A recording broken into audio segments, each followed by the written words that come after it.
வணக்கம் நண்பர்களே, எல்லாரும் எப்படி இருக்கீங்க? நான் ரொம்ப நல்லா இருக்கேன். இன்னைக்கு வீடியோ வந்து நம்மளுக்கு வரக்கூடிய இன்கம்ல எவ்வளோ அமௌண்ட் வந்து சேமிக்கணும், அதுலேயும் பர்டிகுலராக கோல்டுக்கு அப்படின்னு சொல்லிட்டு எத்தனை சதவீதம் வந்து ஒதுக்கணும் அப்படின்றது வந்து நிறைய சிஸ்டர்ஸ் வந்து கேள்வியாக கேட்டிருந்தீங்க கமெண்ட்டில். ஸோ அதை பற்றின வீடியோ தான் இன்றைக்கி வந்து பார்க்க போகிறோம். ஃபஸ்ட்டு வந்துட்டு நமக்கு வரக்கூடிய இன்கமில் வந்து சேமிப்பு பழக்கம் அப்படின்றது இருக்கணும். கண்டிப்பாக இருந்தால் மட்டும்தான் எவ்வளோ பெரிய சம்பளம் வாங்குறவங்களா இருந்தாலும் பணக்காரங்க ஆகணும் அப்படின்னா கண்டிப்பாக சேவிங்ஸ் பழக்கம் வந்து இருக்கணும். எனக்கு வந்து இவ்வளோ அமௌண்ட் வந்து சம்பளமாக வருது அப்படின்றதுல எந்த பெருமையும் கிடையாது. இப்போ 1,00,000 ரூபாய் நம்ம வந்து சம்பளம் வாங்கினாலும் அதில் எவ்வளோ சேமிக்கிறோம் அப்படின்றதுல தான் வந்து பெருமை இருக்குது. அப்படி சேமித்தா மட்டும்தான் நம்மளுடைய அந்த பொருளாதாரம் அப்படின்றது வந்து உயரும்.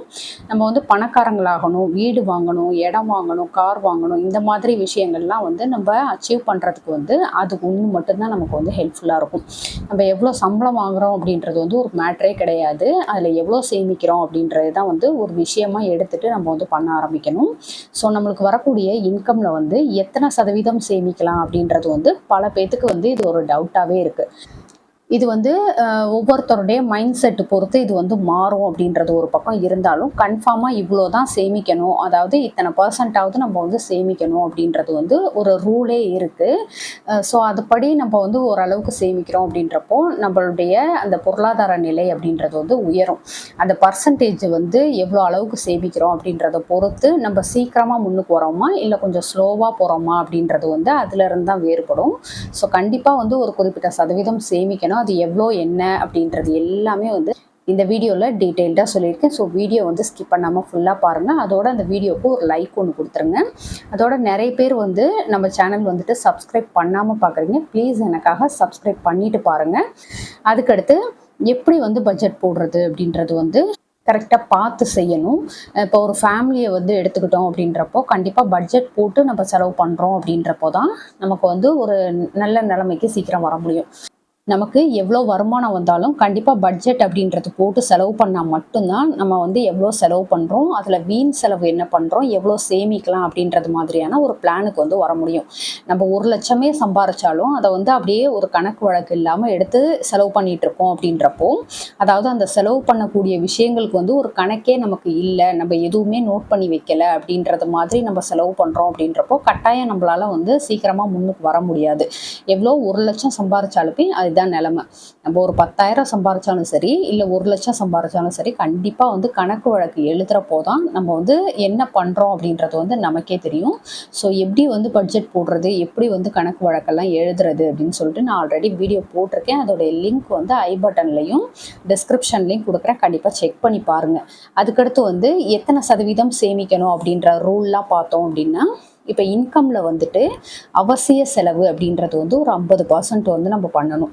அதாவது அவசிய செலவுனா நம்ம இருக்கக்கூடிய வீட்டுக்கு வாடகை கொடுக்குறதா இருக்கட்டும், அதுக்கடுத்து சாப்பாட்டு செலவு, மளிகை சாமான் வாங்குறது, பால், இது மாதிரி அவசியமாக நம்ம பண்ணக்கூடிய செலவுகளுக்கு வந்து நம்மளுடைய இன்கமில் 50% வந்து ஒதுக்கணும். அதுக்கடுத்து சேமிப்பு அப்படின்னு பார்த்தீங்கன்னா 30% கன்ஃபார்மாக ஒதுக்கணும். இது வந்து ஒரு சிலர் வந்துட்டு என்னால் அவ்வளோலாம் ஒதுக்க முடியாது, ஏன்னா எனக்கு வந்து அந்த அளவுக்கு செலவுகள் இருக்குது அப்படின்றது மாதிரி சொல்கிறவங்க வந்து மினிமம் ஒரு 20-25% இதுக்கு ஒதுக்கணும். எவ்வளோக்கு எவ்வளோ நம்ம வந்து சேமிப்புக்கு அதிக அளவில் நம்ம பணம் வந்து பர்சன்டேஜ் கணக்கில் ஒதுக்குறோமோ அந்த அளவுக்கு வந்து நம்மளுடைய லைஃப்பில் சீக்கிரம் முன்னுக்கு வருவோம் அப்படின்றது தான் உண்மை. ஸோ இது வந்து அவங்கவுங்களுடைய மைண்ட் செட்டு பொறுத்து மாறும். 20-30% கண்டிப்பாக ஒதுக்கணும். ஸோ அது என்னென்ன அப்படின்றது வந்து எவ்வளோ சம்பளத்துக்கு என்ன அமௌண்ட் ஒதுக்கணும் அப்படின்றது எல்லாமே டீட்டெயில்டாக சொல்லியிருக்கேன்.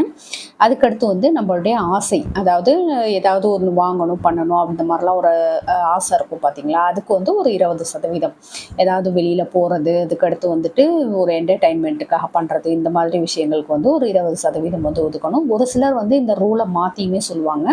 அதாவது ஆசைக்கு வந்து 30%, அதுக்கடுத்த சேமிப்புக்கு வந்து 20% அப்படின்றது மாதிரி சொல்லுவாங்க. இது நான் ஏற்கனவே சொன்னது மாதிரி இது அவங்கவுங்களுடைய மைண்ட் செட்டு பொறுத்தது. ஆனால் மினிமம் 20%லேருந்து மேக்ஸிமம் ஒரு 30-35% வரைக்கும் இது எந்த அளவுக்கு அதிகரிச்சுட்டே போதோ அந்த அளவுக்கு நம்ம லைஃப்பில் வந்து சீக்கிரம் முன்னுக்கு வருவோம். அதுதான் வந்து ஒரு விஷயமா எடுத்துக்கணும்.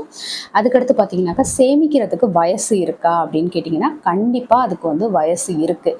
இப்போ 20 வயசு, அதாவது ஒரு நம்ம வந்து சம்பாதிக்க ஆரம்பிக்கிறோம் அப்படின்ற ஏஜில் இருந்து ஒரு 30 வயசுக்குள்ள இருக்கக்கூடிய அந்த பீரியட் அப்படின்றது வந்து ரொம்ப ரொம்ப ஒரு கோல்டன் பீரியட் மாதிரி ரொம்ப சிறந்தது அப்படின்றது மாதிரி சொல்லலாம்.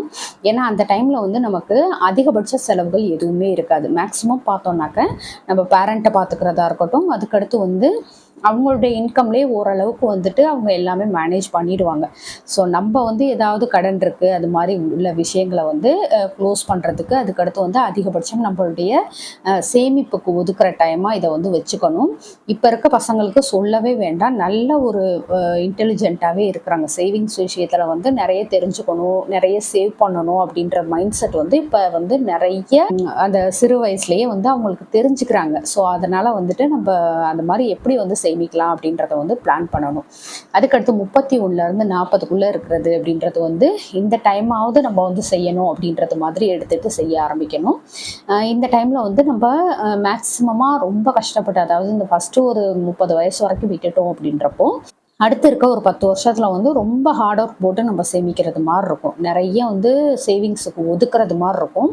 40 வயசு வரைக்குமே நான் வந்து எந்த ஒரு சேவிங்ஸுமே பண்ணலை அப்படின்றது மாதிரி சொல்கிறவங்களும் இருக்கிறோம் இல்லையா? ஸோ அது மாதிரி 40 வயசுக்கு மேலேயுமே நான் வந்து இனிமேட்டு தான் சேமிக்கணும் அப்படின்னு ஆரம்பிக்கிறவங்க வந்து ரொம்ப ரொம்ப ரொம்ப ஹார்ட் ஒர்க் பண்ணி நம்ம வந்து சேமிக்கிறது மாதிரி இருக்கும். அதாவது செலவுகள் வந்து மேக்ஸிமமாக நம்ம வந்து குறைச்சிட்டு சேவிங்ஸுக்கு வந்து இம்பார்ட்டன்ட் கொடுக்குறது மாதிரி இருக்கும். இந்த டைம்லலாம் பார்த்திங்கன்னா கண்டிப்பாக பசங்க இருப்பாங்க, நமக்குன்னு ஒரு ஃபேமிலி இருக்கும், அதை மெயின்டைன் பண்ணுறதுக்கே நமக்கு வந்து போரும்னு ஆகிடும். ஸோ அதனால் ரொம்ப ரொம்ப கவனமாக நம்மளுடைய சேவிங்ஸ் அப்படின்றத வந்து சின்ன வயசுலேருந்தே ஸ்டார்ட் பண்ணிட்டோம் அப்படின்னா நம்மளுடைய லைஃப் வந்து இருக்க நல்லாயிருக்கும். அது சொல்கிறாங்க பார்த்தீங்களா, ஃபஸ்ட்டு ஒரு 30 வருஷம் வந்து அந்த சிறு வயசுலேயே வேலைக்கு போகிற டைமில் நல்லா சேவ் பண்ணி வச்சுட்டோம்னாக்கா பேலன்ஸ் இருக்க காலத்தை வந்து கால் மேலே கால் போட்டு நம்ம என்ஜாய் பண்ணலாம் அப்படின்றது மாதிரி சொல்லுவாங்க இல்லையா? ஸோ அது மாதிரி தான், அதுக்காக தான் சொல்கிறது சேவிங்ஸ் அப்படின்றது வந்து கண்டிப்பாக சின்ன வயசுலேயே முடிச்சுக்கிட்டு பண்ண ஆரம்பிச்சிடணும். அதிக செலவுகளை வந்து குறைச்சிக்கிட்டு நம்ம வந்து சேவிங்ஸ் அப்படின்றத வந்து பண்ண ஆரம்பிச்சிடணும். அதுக்கடுத்து பார்த்திங்கன்னா எவ்வளோ சம்பளத்துக்கு எவ்வளோ சேமிக்கிறது அப்படின்றது வந்து டீட்டெயில்டாக கொடுத்துருக்கேன். அதாவது ஒரு 20%லேருந்து 30% வரைக்கும் எவ்வளோ அமௌண்ட் அப்படின்றது. இப்போ 10,000 ரூபாய் வந்து நமக்கு இன்கம் அப்படின்னா அதில் ஒரு 20% சேமிக்கணும் அப்படின்னா 2,000 ரூபாய் நம்ம வந்து சேமிச்சே ஆகணும். மினிமமாக 2,000லேருந்து மேக்ஸிமம் வந்து 3,000 வரைக்கும் கண்டிப்பாக சேவ் பண்ணணும். அப்படி பண்ணுறப்போ தான் நமக்கு வந்து நம்மளுடைய லைஃப்பில் வந்து முன்னுக்கு வர முடியும். நிறைய விஷயங்கள் வந்து நம்ம வந்து பண்ண முடியும். இப்போ 10,000 தான் சேல்ரி, நான் எப்படி இவ்வளோ சேமிக்கிறது அப்படின்னா இதுக்கு ஒரே வழி தான் இருக்குது. ஒன்று, செலவுகள் வந்து ரொம்ப சிக்கனமாக பண்ண கற்றுக்கணும். இல்லை இந்த சேல்ரியை வந்து எப்படி அதிகப்படுத்தலாம், அதுக்கான திறமையை எப்படி வந்து வளர்த்துட்டு நம்ம வந்து அதுக்கு அந்த இன்கம் அப்படின்றத வந்து அதிகப்படுத்தலாம் அப்படின்றது மாதிரி பார்க்கணும். இப்போ உள்ள காலகட்டத்தில் வந்து ஃபேமிலியில் இருக்க 2 பேருமே, ஹஸ்பண்ட் அண்ட் ஒய்ஃப் 2 பேருமே ஒர்க் பண்ணால் மட்டும்தான் இப்போ வந்து மேனேஜ் பண்ண முடியுது. ஏன்னா பசங்களுடைய எஜுகேஷன் இருக்குது, அதுக்கடுத்து அவங்களுக்கான சொத்து சேர்க்கணும், ப்ளஸ் வந்து ஏதாவது ஒரு அவசர கட்டத்துக்கு வந்து தேவைப்படுற அமௌண்ட்டு முதற்கொண்டு எல்லாமே நம்ம தான் பார்க்கணும். அப்படின்றப்போ ஒருத்தருடைய தலையில் வந்து அந்த பாரத்தை சுமத்திட்டு இன்னொருத்தவங்க ஹாயாக இருக்கிறதுக்கு பதிலாக கண்டிப்பாக 2 பேருமே வந்து ஹார்ட் ஒர்க் பண்ணி உழைக்கணும். இப்போ இருக்க ஒரு காலகட்டத்துக்கு நான் சொல்கிறேன்.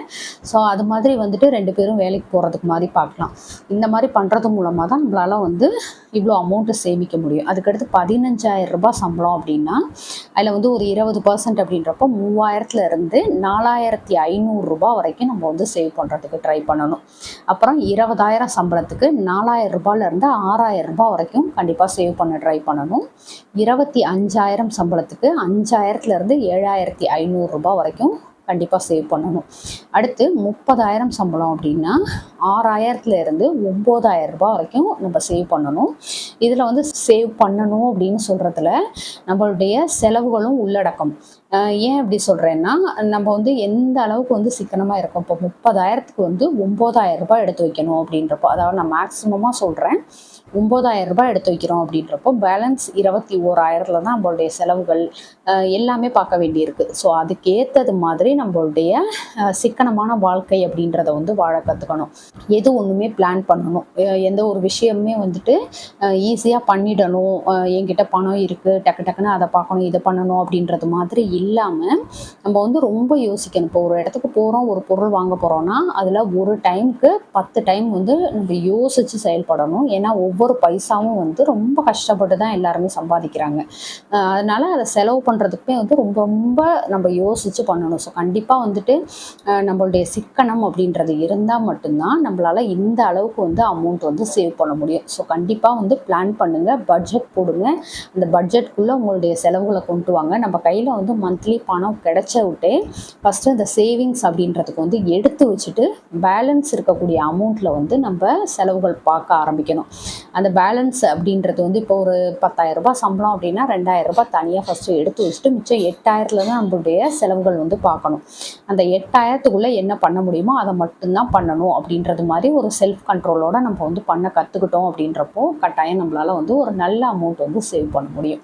அதுக்கடுத்து இந்த பர்சன்டேஜில் இப்போ நான் சொல்லியிருக்கேன் இல்லையா, 20லேருந்து 30% வந்து நம்ம சேவ் பண்ணணும் அப்படின்னு சொல்லிட்டு, அதை வந்து எப்படி பிரித்து சேமிக்கலாம் அப்படின்றது வந்து நிறைய பேத்துக்கு இது வந்து ஒரு கேள்வியாகவே இருக்குது. இப்போ எஜுகேஷனாக இருக்கட்டும், நம்மளுடைய ஃப்யூச்சருக்காக இருக்கட்டும், இப்போ வந்து ஒரு அவசர தேவையாக இருக்கட்டும், இல்லை தங்கம் வாங்குறது, இது மாதிரி விஷயங்களுக்கு வந்து எப்படி சேவ் பண்ணுறது, அந்த அமௌண்ட்டை வந்து பிரித்து எப்படி சேவ் பண்ணுறது. அதாவது இப்போ ஒரு 2,000 ரூபாய் நான் வந்து மாதம் சேவ் பண்ணுறேன் அப்படின்னா இந்த 2,000த்தை இத்தனை விஷயங்களுக்கும் நம்ம பிரித்து சேவ் பண்ணணும். எஜுகேஷன், ஃப்யூச்சருக்கு, அதுக்கடுத்து கோல்டுக்கு, அவசர தேவைக்கு அப்படின்னு சொல்லிட்டு நம்ம பிரித்து சேவ் பண்ணணும். அப்போ இதுலேயுமே வந்து எத்தனை % வந்து பிரிக்கணும் அப்படின்றது எல்லாமே வந்து உங்களுக்கு டீட்டெயில்டாக அடுத்த வீடியோவில் வந்து சொல்கிறேன். ஏன்னா ரொம்ப இதில் வந்து நம்ம சொன்னோம் அப்படின்னாக்கா ரொம்ப லென்த் ஆகிடுது வீடியோ, யாரும் அவ்வளோ இன்ட்ரெஸ்ட்டாக பார்க்க மாட்டேன்றீங்க. ஸோ அதுக்காக தான் வந்துட்டு இதை நெக்ஸ்ட்டாக வந்து ஒரு வீடியோவாக நான் போடுறேன். அது வந்து ரொம்பவே உங்களுக்கு யூஸ்ஃபுல்லாக இருக்கும்.